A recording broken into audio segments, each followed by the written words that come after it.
Hello, and welcome to Mama Minute. I'm Brian Williams, and this is... Hey guys, Andrea. Andrea. Together we are Tubby Todd. Just don't call her a Tubby.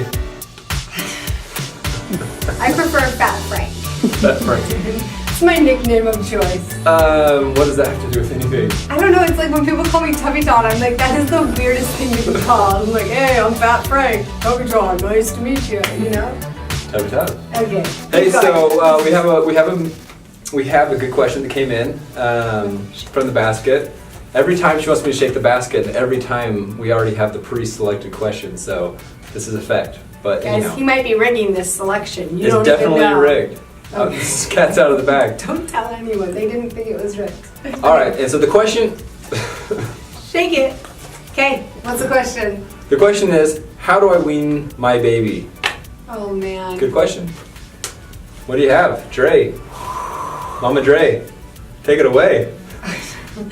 Okay, so we have 3 babies. Our youngest is 17 months. James, King James, as we refer to him. Who has not quite been weaned. He's being weaned. He's in the process of being weaned. The process, and it's been a little rough. It's been hard. For everybody involved. This has been the hardest of the 3 to wean. I nursed my first till 13 months and my second till 18 months. And my second seemed like an easier weaning process. So we went out of town last week. Okay, so I have a few tips for weaning. And then a few precautions, I guess I'll say. The first thing is that if you don't like nursing, then I completely understand how irrelevant this conversation is to you because you're just thrilled to be over with it. It's like me in pregnancy. I cannot wait to be done being pregnant. So we completely understand that. More power to you. But if you were somewhat like me, where my goal would to be a wet nurse in like Africa for the rest of my life, I'd be completely happy. She'll like steal babies at church and take them into like the mother's lounge and like... I've only done that once and with my sister's baby multiple times. So that would be twice. Multiple times. But yeah, so it's a really hard thing for me to cut off that nursing. Emotionally also, something I didn't realize is how challenging it was hormonally. Like with my first, I didn't realize how hard of a time I was having emotionally because of the blues that I was experiencing when I stopped breastfeeding until I read an article about someone else who was experiencing the same thing. And I was sitting there sobbing in tears. It was actually Joanna Goddard, one of my favorite bloggers who we met last week, and I like... Big fan moment. Big fan moment. I fangirled. You know that term fangirl? I was fangirling hard. Like, I had a prepackaged gift and a handwritten note to give to her, to thank her for her blog, because honestly, I've been touched so many times when I've read it over the last 10 years, especially in the moment when... Joanna, she likes you more than me. Yeah, so. No, I like him a lot. But I do like you a lot, Joanna. But that one moment when I was weaning my first and I had never felt postpartum, you know, the blues or what everyone describes as postpartum depression, that didn't resonate with me. I hadn't, you know, been aware that that would happen to me, and all of a sudden, over a year later when I stopped nursing, I like went into a complete depression, and didn't even recognize that that was a hormonal change until I read her experience of something that happened similarly. So I feel really passionately about weaning because I feel like it requires a lot of you. And so here are my tips. I've got 3 tips. Boom, 1. My weaning tips. Tip 1. The first is create a strategy. Now the strategy is not always going to work. Like we just went on vacation last week and I thought, oh, I'll wean him while I'm on the trip. But when I got home, I was not prepared to wean. Like I emotionally couldn't do it. So I kind of regrouped. I pumped on the trip, and then I nursed for a few days after we were home, and then that felt comfortable to me because I couldn't just stop cold turkey. For some reason, I felt like I needed to have like some sweet goodbye moments.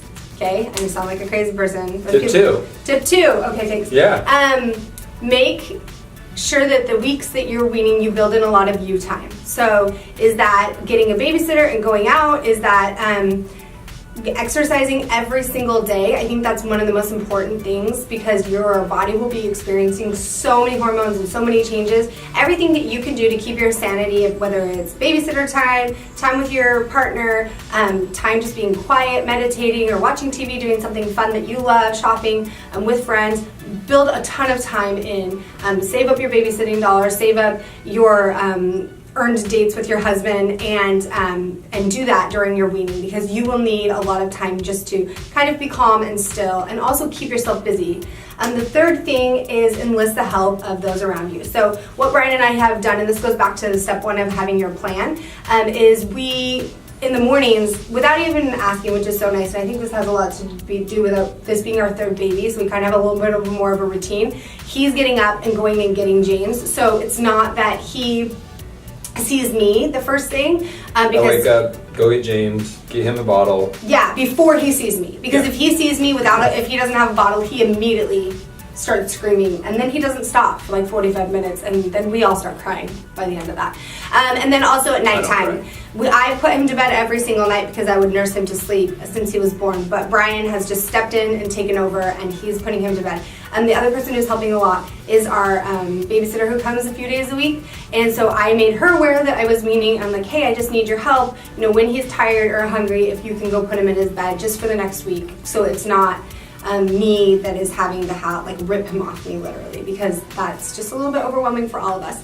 Those are my weaning tips. I just want to say one last, you got this, Mama. Great tips, Dre. Thanks. And I really feel like I just feel so grateful that I was able to nurse my babies, and also so sensitive to anyone who has that difficulty breaking that tie with their baby. But you're going to be okay. It's going to be okay. I know it seems impossible, but you are going to do this. You will have a relationship with your child. They will love you forever, and it will always be okay, even if you're not nursing them. Bada bing, bada boom. Thanks for asking. Thanks for shaking. Thanks for joining us in this Mama Minute. Tune in for next time. We'll be here. Peace.